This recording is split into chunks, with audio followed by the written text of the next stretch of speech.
So, okay, let me see if I can set you guys up somewhere. I can't. I might show you what I'm sitting on. It's pretty funny. Ow, oh my gosh. All right, I'm gonna try to get comfortable. I'm sort of multitasking because I have to bake some bread, so I have on my don't care if I get flour on them clothes. But I wanted to just talk to you guys about Amsterdam because it's kind of been held up as the poster child for see how great it is when you legalize all kinds of drugs and legalize prostitution, and so much better for the women, and it's a victimless crime, and da-da-da. Well, Amsterdam is shutting down its brothels. Why, pray tell, if it's so amazing and wonderful, why would they do this? Well, obviously prostitution is going to bring tourism because men won't hesitate to purchase human flesh in the form of women, a lot of them. But it's also bringing other things. It's bringing men who stand outside of the brothels, oogling the women, vomiting in the street, low property values, filth, because filth brings filth. And they've really been trying to retrofit the red light district. In addition to that, it hasn't stopped sex trafficking. People seem to think like you legalize prostitution and suddenly sex trafficking is a thing of the past because it's legal. No, it's increased sex trafficking because if money can be made selling a person's body, it then becomes advantageous to steal people, women, and then sell them and then force them to sell their bodies because there's a market for it. So there's all this illegal prostitution going on in an area where there are prostitutes. And there's two schools of thought here. There's people who feel like they should just completely deregulate prostitution because that's the problem. You know, just let the pimps come in, let people have to bring, you know, Johns to their house. Let's just, we haven't, you know, delved deep enough into the stupidity of this whole thing. Let's get deeper. And then there's a school of people, and this is what's going on now, who are just shutting down the brothels because it's becoming a real problem. And it's actually making the area disgusting. And it's turning into the blatant exploitation of women. Go figure that. So I just found this interesting because Amsterdam has had prostitution legal for a long time, and it's been hard to get rid of it, although people have tried. Because there's money to be made. And when people are making big money peddling flesh, they're going to put a lot behind keeping the pristine image of it clear. And when tourists go there and the tour guides are making it sound like it's all fantastic and it's all wonderful and whoo-hoo, prostitution, they're being funded by organizations that financially benefit from keeping the trade going. And so we're seeing, even in what is the poster child for legal prostitution, that it's actually a disgusting industry and that it is bringing in disgusting individuals who aren't wanted. They're actually regulating the tourists now because the tourists that they're attracting, they're not the good kind of tourists. You know what I mean?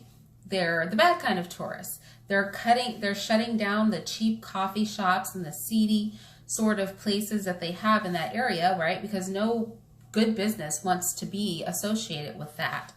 And they're trying their best to clean up the area. I think about 100 of the 300 or so brothels have been shut down.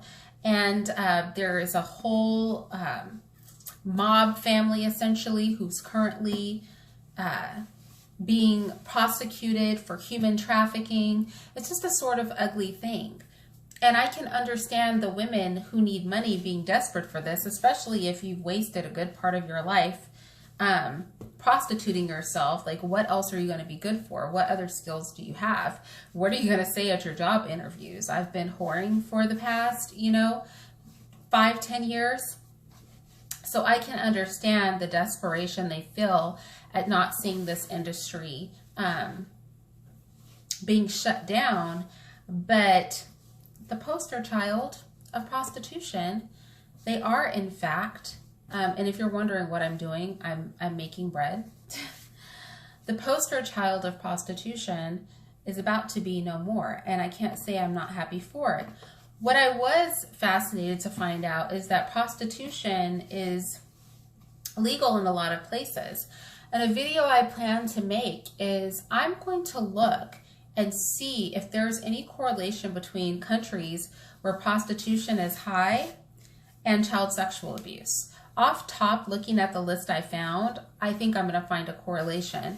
And I know a lot of you guys are going like, Irene, what does child sexual abuse have to do with a grown woman prostituting herself? Well, you'd be surprised because weirdos flock together. So a lot of these people who want to peddle in flesh, they don't care about the flesh that they peddle. They don't care about the flesh that they buy. And children are the second most desirable flesh commodity behind women. So I'm going to look into that. But I just thought this would be an interesting video to make, just to speak about the phenomenon of everybody's favorite. And I wish I would have known this information when I did my pornography and porn debate, because it's everybody's favorite poster child for how amazing and good and wholesome everything is when you let women's bodies be sold for sex. And it turns out the poster child, they're not loving it. It's not worth to them the troubles that it's bringing. And it's causing further exploitation of women, even in a place where it's very liberal. And also, I might add that those prostitutes have higher rates of HIV. So while these men are off having sex with these women are diseased. And that has to come with having sex with hundreds of men. They are making, they said, between $400 and $500 a day. More money, obviously, if they work at night. But 50% of that money is going to the brothel owners, the owners of the places where they rent their windows to stand in front of. And it's just a dark and seedy business. And nobody had to tell me that. I think there's a group of people who don't want to feel bad about what they know is bad. So they're trying to make prostitution, like the girls are happy. This prostitute I saw her telling us how amazing it was and how much she enjoys it. And like, okay, maybe you want to believe that, but did I just get flour on my forehead? But the reality is, you're not stupid. You know these women aren't loving having sex with hundreds of men. That's just stupid, especially when the sex is tied to whether or not you can pay your rent, feed your kids, feed yourself, you know, have clothes on your back. I mean, then it becomes a problem, right? So with that said, I am going to follow up with this. I'm going to be crunching the numbers of the differences or similarities in areas that have legal prostitution and child sexual abuse rates. I have a feeling I'm going to find a correlation, but I will be doing a whole presentation on that. When this live goes up, my sources for what I've talked about today will not be in the description box, but before the end of the day, they will be. It's just that with flour hands and bread dough, it's going to be just a little bit hard to be putting all that in the description box. So hopefully you guys can wait, and I will talk to you all later. Bye-bye. Wait, I have to bring you closer. I can't stop it.